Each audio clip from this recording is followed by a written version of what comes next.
J'avais besoin d'un projet qui allait me permettre d'aller au bout de ce que je suis capable de faire comme designer, de voir aussi l'intérêt du public pour ce que je fais, de voir si finalement je devrais changer de métier ou continuer ce que je fais là.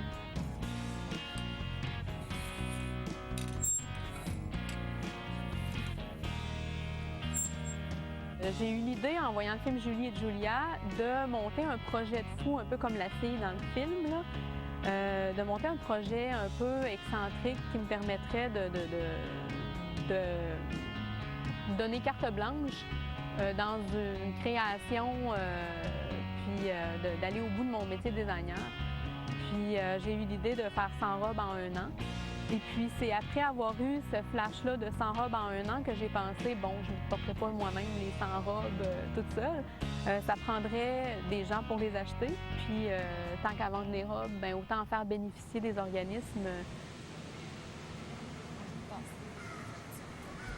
J'ai pas de plan avec chaque robe dans l'ordre qui va venir. J'ai un cahier qui est plein de dessins, qui contient toutes les idées qui me passent par la tête. Et puis si je suis en panne d'inspiration, je m'y réfère, mais les robes, je les crée assez de façon spontanée selon l'inspiration du moment, ce que je vis, ce que je vois, les gens que je rencontre.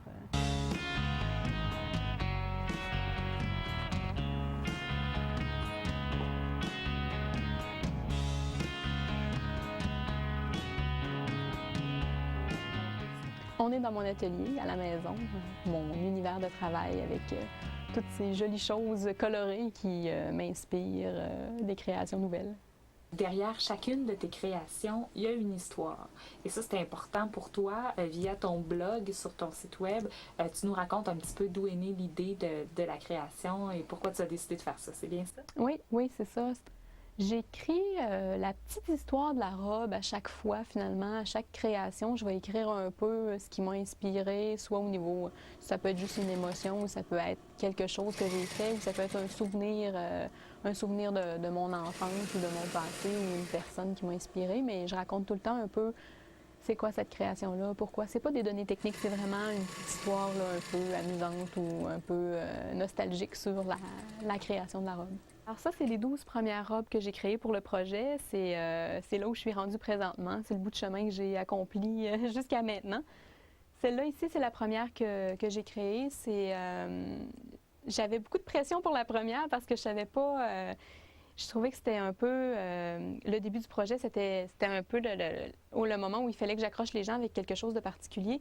J'y ai vraiment été à l'instinct parce qu'au départ, j'ai sorti mon tissu puis je voulais faire des fleurs dessus. Puis finalement, j'ai commencé à dessiner des visages un peu spontanément. Mais quand je griffonne, je dessine souvent des visages. Alors ça allait un peu avec on dirait mon inconscient là, de création habituelle là, finalement. Celle-là, je l'aime beaucoup parce qu'elle est très, justement, ensoleillée et joyeuse. On a toujours besoin d'un peu plus de couleurs et de joie. Ça fait toujours du bien de voir une robe colorée. Ensuite, j'ai la petite robe raqueuse ici que j'aime bien. Elle est en 2 pièces. Elle triche un peu. C'est pas vraiment une robe parce que c'est une jupe avec un bustier.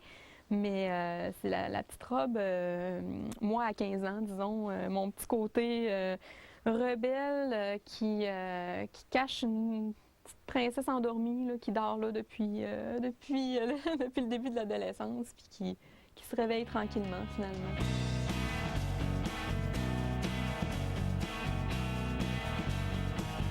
La mode, ça a toujours été ambigu pour moi. J'adore la mode, j'adore les vêtements, mais il y avait toujours un petit moment, une fois de temps en temps, où je me disais c'est pas nécessaire, c'est pas indispensable, c'est un produit de luxe, c'est pas quelque chose que les gens ont absolument besoin pour vivre finalement. C'est pas nécessaire pour eux d'avoir une robe de designer. Puis je me serais même pas sentie à l'aise de vendre un vêtement à une personne qui n'a pas les moyens de l'acheter. On est loin des besoins primaires quand on parle de mode de designer. Et puis, en allant chercher justement des organismes pour participer au projet, puis en leur remettant l'argent à la fin, ça permettait de ramener la mode à un niveau social et utile.